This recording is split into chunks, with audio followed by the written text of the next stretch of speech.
L'ordinateur quantique pourra-t-il débloquer les bitcoins de Satoshi Nakamoto? Paolo Ardoino le pense. L'informatique quantique représente-t-elle une menace pour Bitcoin? Avec ses capacités de calcul inédites, elle pourrait remettre en question la sécurité des clés cryptographiques. Paolo Ardoino, PDG de Tether, soulève une hypothèse intrigante. Cette avancée technologique pourrait-elle un jour débloquer les bitcoins de Satoshi Nakamoto?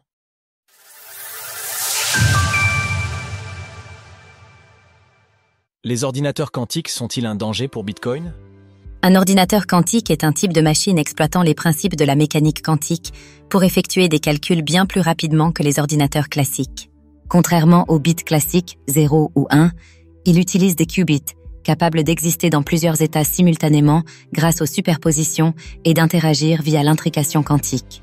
Ces propriétés lui permettent de résoudre certains problèmes complexes en un temps record, notamment en cryptographie.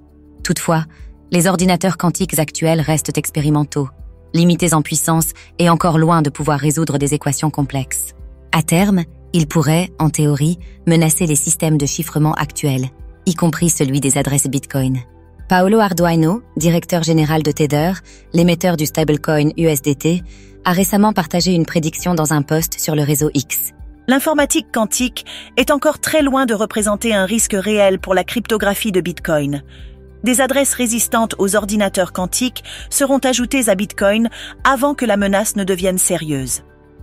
Toutes les personnes en vie et ayant accès à leur portefeuille transféreront leur Bitcoin vers de nouvelles adresses résistantes aux ordinateurs quantiques. Selon Paolo Ardoino, même si l'informatique quantique atteignait un niveau capable de casser la cryptographie des adresses Bitcoin, seules les adresses perdues seraient vulnérables. Les utilisateurs actifs, eux, n'auraient qu'à effectuer une transaction pour sécuriser leurs fonds dans une adresse résistante au quantique. Il est cependant important de souligner que ce sont principalement les premières adresses Bitcoin qui seraient concernées. Les plus récentes, notamment les adresses Taproot, pourraient déjà offrir une certaine résistance aux attaques quantiques. Les ordinateurs quantiques pourraient-ils être un danger pour le minage de Bitcoin? Le principal risque que représentent les ordinateurs quantiques pour Bitcoin concerne avant tout le minage. En effet, même s'ils ne sont pas suffisamment puissants pour casser la cryptographie des adresses, ils surpasseraient largement les ASICs actuels utilisés pour le minage de Bitcoin. L'intégration de l'informatique quantique dans le minage pourrait ainsi entraîner une augmentation significative du hash rate de Bitcoin, qui dépasse déjà les 800 EHS.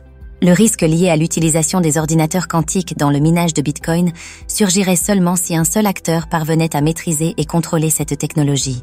Dans ce cas, il pourrait exploiter la rapidité du calcul quantique pour trouver l'énonce des blocs plus rapidement que les autres mineurs, s'accaparant ainsi une part significative du hash rate, même avec des machines plus petites et moins énergivores. Tant que cette technologie reste entre les mains d'un seul acteur, un risque de centralisation persiste. Toutefois, dès qu'elle se démocratisera, le hash rate se redistribuera naturellement grâce aux lois du marché libre du minage. Retrouvez toutes les actualités crypto sur le site cryptost.fr.